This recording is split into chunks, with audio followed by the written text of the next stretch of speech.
Cher catéchumène, voilà, nous vivons une drôle de période, cette période de confinement où nous sommes un peu coupés des uns des autres, en tous les cas du contact direct. Toutes les célébrations sont arrêtées, nous n'avons plus la joie de célébrer ensemble le mystère de Dieu le dimanche à la messe, où on pu vivre nos rencontres de catéchuménat. Ceux qui devaient être baptisés à Pâques voient leur date de baptême retardée pour une date encore indéterminée, certainement autour de la Pentecôte. Bon, rassurez-vous, ces baptêmes auront lieu, rassurez-vous, nous allons continuer à cheminer ensemble. Ceux qui seront confirmés, les confirmations seront maintenues. Donc tout cela va passer et nous devons mettre à profit ce temps de confinement, peut-être pour essayer de prier davantage, de lire davantage la parole de Dieu. Ce n'est pas forcément facile, c'est pas parce qu'on a du temps que la prière est plus facile, qu'il est plus facile de creuser un peu notre foi, mais nous devons nous encourager à le faire. Alors, il nous a semblé important avec l'équipe de catéchuménat, avec Emmanuel et Laurence Rollin, avec les accompagnateurs, de maintenir le contact par des petits enseignements comme celui-ci que je vous donne aujourd'hui, euh, afin que de nourrir notre relation et de nourrir ce parcours, ce cheminement de découverte de la foi chrétienne qu'est le catéchuménat. Je vais vous parler d'un sujet extrêmement important, c'est Dieu le Père. Dieu le Père dans la Trinité, dans la Sainte Trinité, est pour nous. Dieu est Père. C'est ainsi que Jésus nous le révèle. Le Christ nous apprend que Dieu est Père, il nous apprend à prier notre Père, il nous apprend à connaître Dieu et à chercher à faire entièrement sa volonté avec confiance. Donc nous allons essayer en quelques mots de nous dire qui est Dieu le Père, qui est ce Père. Jésus nous dit dans l'évangile de Matthieu au chapitre 10, mais c'est aussi présent dans les autres synoptiques, personne ne sait qui est le Père sinon le Fils. Mais il ajoute, et celui à qui le Fils veut le révéler. C'est donc une révélation. Dieu Père est un mystère qui nous dépasse, mais Jésus est venu nous le révéler. Il est venu nous faire connaître le Père. C'est pour cela qu'il est venu sur la terre, que le Fils est venu se faire homme, pour nous faire découvrir Dieu le Père. Jésus seul connaît le Père. Dieu le Père est d'abord le Père de Jésus. Je monte vers mon Père et votre Père, vers mon Dieu et votre Dieu. Voilà la parole que Jésus ressuscité dira dans l'évangile de Saint Jean à Marie-Madeleine. Je monte vers mon Père et votre Père, vers mon Dieu et votre Dieu. La façon dont Jésus vit la relation à son Père sur cette terre, la façon dont il nous en parle, ouvre nos yeux et nos cœurs sur le Père. Jésus dira dans l'évangile de Jean au chapitre 14, « Qui me voit, voit le Père ». Jésus met Dieu le Père à notre portée. Il nous le montre. L'apôtre Philippe venait juste de dire à Jésus, « Montre-nous le Père, cela nous suffit ». C'est à ce moment-là que Jésus lui dit, « Mais Philippe, qui me voit, voit le Père ».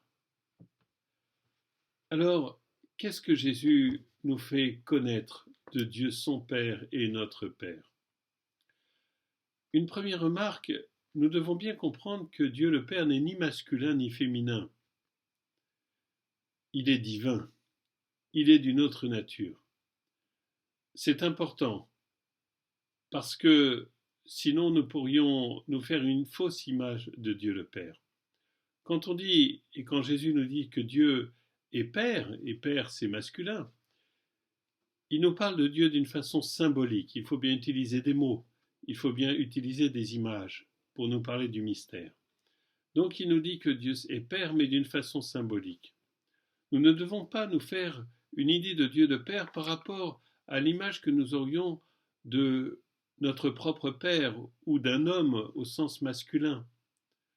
Notre Père, bien sûr, c'est inévitable que nous, quand on entend parler de Père, que nous pensions à notre Père, mais notre Père était un homme avec ses limites, ses péchés.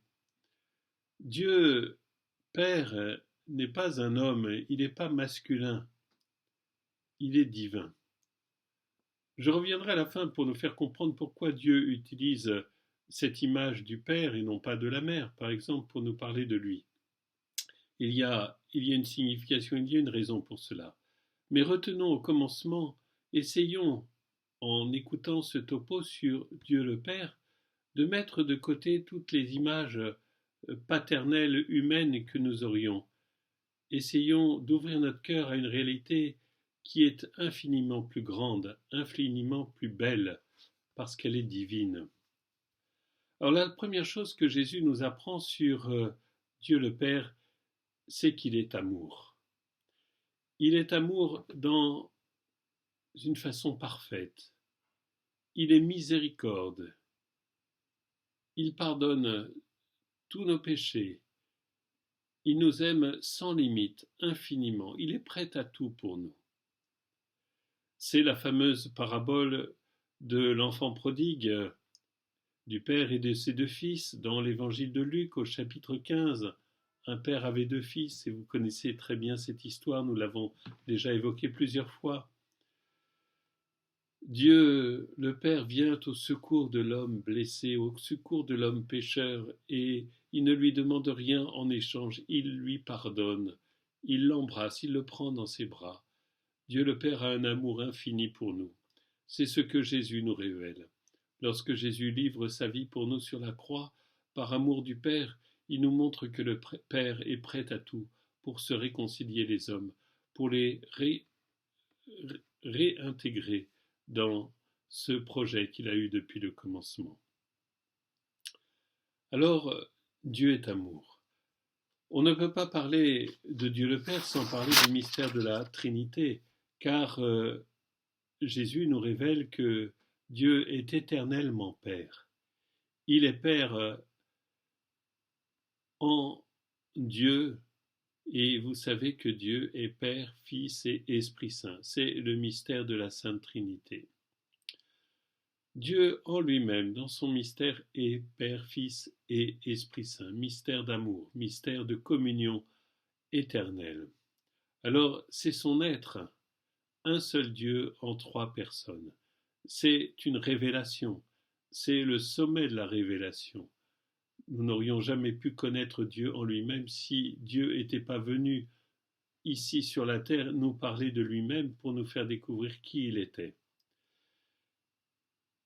Dieu est Père, Fils et Esprit Saint. Le Père a une place particulière dans la Sainte Trinité parce qu'il est l'origine du Fils et de l'Esprit Saint. Le Père engendre le Fils et donne l'Esprit Saint dans la Sainte Trinité. Et le Père a cette particularité, c'est que il est l'origine du Fils et de l'Esprit Saint, mais que lui-même, personne ne l'engendre, personne ne lui donne d'être le Père. Il est Père sans origine. Il est, comme le disent les théologiens, l'origine sans origine. Personne ne l'engendre, personne ne le suscite. Il est l'origine de tout, l'origine du Fils, l'origine de l'Esprit Saint, et il est l'origine de tout ce qui va découler de Dieu, et notamment de la création. Le Dieu le Père est celui qui a l'initiative de la création, l'initiative de la rédemption. Les pères de l'Église avaient une belle image. Ils disaient que le Père a deux bras, le Fils et l'Esprit Saint. Tout ce qu'il fait, il le fait avec le Fils et avec l'Esprit Saint. Mais c'est lui qui est à l'origine de tout. Il ne fait rien sans le Fils et sans l'Esprit Saint, puisque c'est un seul Dieu qui agit. Mais lorsque l'on parle de Dieu le Père, nous devons penser que c'est Dieu, origine de toutes choses, origine du Fils, origine de l'Esprit Saint dans la Trinité et origine de la création, origine de la rédemption pour nous. Alors, voilà donc ce mystère de Dieu. Essayons de résumer ce que nous venons de voir. Dieu le Père est Père de Jésus, Fils de Dieu. Il n'est ni masculin ni féminin, il est divin. Il est amour, miséricorde d'une façon parfaite et infinie. Il est l'origine de tout, y compris dans le mystère de la Sainte Trinité, où il est l'origine du Fils et l'origine de l'Esprit Saint. Il est pour nous l'origine de la création et de la rédemption. Lui-même n'est engendré par rien, il est Père, il a l'initiative de tout, il a l'initiative de notre salut. Il faut ajouter une autre chose extrêmement importante, c'est que Dieu le Père veut faire de nous ses enfants. Il veut devenir notre Père adoptif. C'est pour cela qu'il a envoyé son Fils unique dans le monde, se faire homme, pour que nous puissions, par lui, par le Fils unique, devenir nous-mêmes enfants de Dieu, pour que nous devenions enfants de Dieu par Jésus-Christ. C'est ce qu'on appelle l'adoption filiale. Nous ne serons jamais enfants de Dieu par nature, nous ne sommes pas Dieu, nous sommes des hommes. Jésus, lui, est fils de Dieu, il est Dieu par nature, il est fils unique de Dieu par nature. Mais nous le serons de façon adoptive par Jésus-Christ. C'est le projet que Dieu le Père a depuis le commencement, depuis qu'il a initié cette création, cet univers. Nous pouvons dire avec certitude dans notre foi que Dieu a créé l'univers tout entier pour cela, pour que dans cet univers, il y ait une multitude d'hommes et de femmes créés à son image et qui deviennent ses fils et ses filles adoptifs en Jésus-Christ, pour que cette multitude d'hommes et de femmes finissent par découvrir Dieu, sa gloire, son éternité, son amour. Et c'est cela que nous sommes en train de faire progressivement, par des petits pas. Découvrir qui est Dieu, notre Père. Découvrir que nous sommes enfants de Dieu et apprendre à vivre en enfants de Dieu. Il y a un très beau texte dans la Bible, dans le Nouveau Testament, c'est un texte de l'Épître aux Éphésiens. Dans le premier chapitre, au commencement de cette Épître aux Éphésiens, du verset 3 à 6, je vous le dis. Béni soit Dieu, le Père de notre Seigneur Jésus-Christ.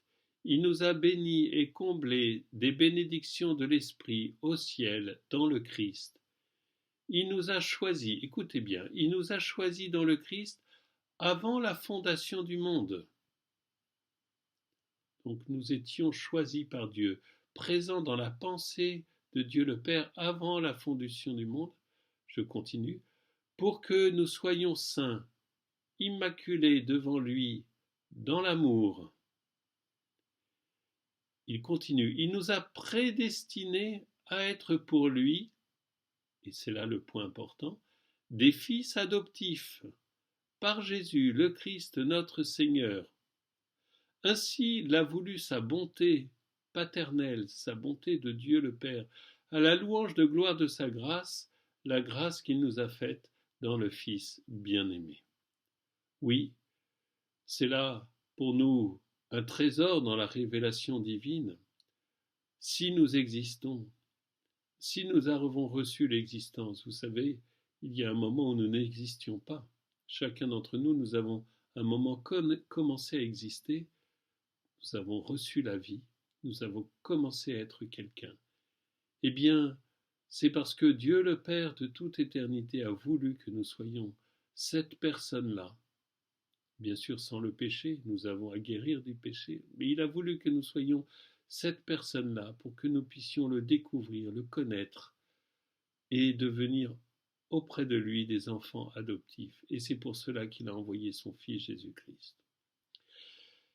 C'est un mystère extraordinaire, merveilleux, que nous n'avons pas fini de découvrir et de méditer.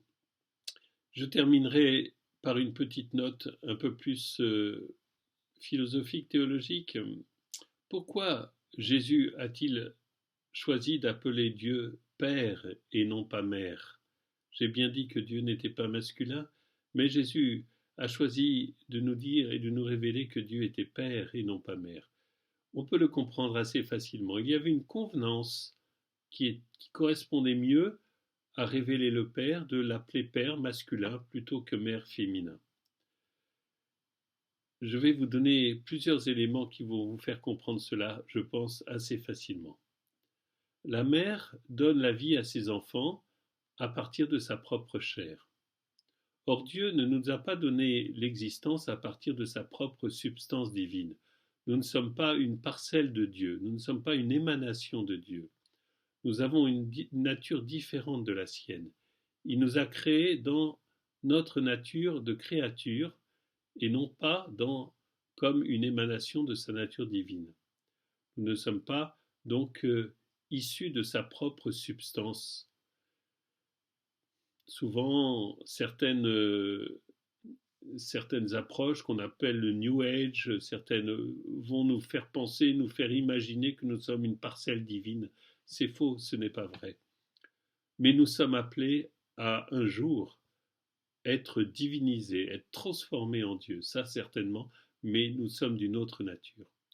Donc, première raison, la mère, elle donne sa propre chair à l'enfant, mais Dieu ne nous a pas donné sa propre substance. Deuxième élément qui nous fait comprendre que la notion de père convient mieux.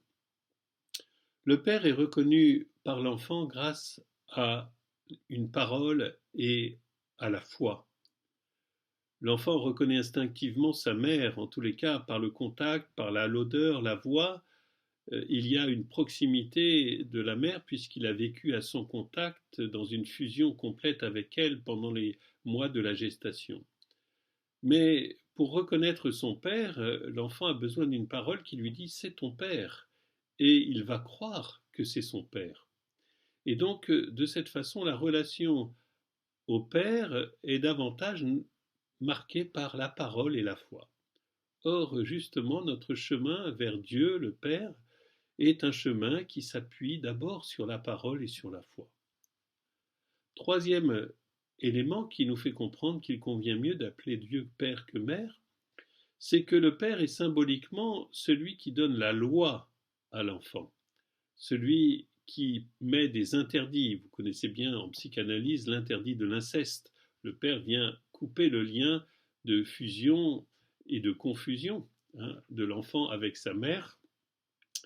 Et depuis le commencement, Dieu nous donne une loi qui aide l'humanité à se positionner, à accueillir ce qu'elle est et à accueillir aussi sa limite. Depuis le commencement, la loi avait été donnée. Tu ne mangeras pas le fruit de la connaissance du bien et du mal. Et Dieu n'a cessé de redonner la loi à travers Moïse, à travers Jésus, dans le serment sur la montagne, la loi de Dieu. Pour toutes ces raisons, vous voyez que le fait d'appeler Dieu Père convient davantage que d'appeler Dieu Mère. Pourtant, le Seigneur n'hésite pas, ainsi que saint Paul et les théologiens ensuite, n'hésitent pas à évoquer les attributs de Dieu qui sont davantage de nature maternelle, la tendresse, la vie. Et donc, de nombreuses images nous parlent de Dieu comme un Dieu qui a une affection semblable à celle de la mère. Vous connaissez bien ce tableau de Rembrandt très, très, très célèbre qui représente une scène justement du père et de ses deux fils, du père et de l'enfant prodigue. Le père qui tient dans ses bras l'enfant prodigue qui est revenu à lui, le père qui l'accueille comme son propre fils, qui oublie tout son péché et le restaure dans sa dignité d'enfant. Et ce père, dans ce tableau de Rembrandt, a deux mains, mais une des mains est masculine et l'autre des mains est féminine. Rembrandt voulait montrer ainsi que cette tendresse et cette miséricorde du Père demandent de prendre des images masculines et féminines pour être complètes et pour qu'on comprenne complètement quelle est cette tendresse et cet amour de Dieu le Père pour les hommes. Voilà, chers catéchumènes, quelques mots sur Dieu le Père. C'est un grand mystère, c'est un grand élément, un élément fondamental de notre foi. Jésus est venu nous révéler le Père, il est venu nous le montrer, il est venu par ses paroles et par ses actes nous manifester cet amour et cette miséricorde du Père. Il est venu aussi nous dire la transcendance du Père, nous sommes dépassés par le Père est au-delà de nous. Un jour nous le verrons face à face, un jour nous connaîtrons complètement qui il est, mais pour l'instant c'est dans la foi et dans l'apprentissage de la connaissance de Jésus que nous découvrons la figure du Père. Je vous propose que nous terminions cet entretien en disant ensemble maintenant cette prière que nous avons reçue du Sauveur, la prière du Notre Père. Seigneur, nous te confions notre cheminement de foi. Nous te demandons de nous conduire aussi dans ce temps difficile du confinement, dans ce temps difficile pour de nombreuses personnes à travers le monde. Te demandons que par ta providence, tu puisses donner des solutions rapides à cette pandémie, que tu puisses intervenir dans ta puissance divine, que tu puisses soutenir tous ceux qui luttent contre cette épidémie. Notre Père qui es aux cieux, que ton nom soit sanctifié, que ton règne vienne, que ta volonté soit faite sur la terre comme au ciel. Donne-nous aujourd'hui notre pain de ce jour. Pardonne-nous nos offenses, comme nous pardonnons aussi à ceux qui nous ont offensés, et ne nous laisse pas entrer en tentation, mais délivre-nous du mal. Amen. Chers catéchumènes, vous pourrez partager à partir de ce topo avec vos accompagnateurs qui ne manqueront pas de reprendre contact avec vous. N'hésitez pas aussi à reprendre contact avec eux de votre côté. Et je vous souhaite à bientôt, que nous puissions nous revoir très prochainement, je l'espère de tout mon cœur. Portez-vous bien, union de prière.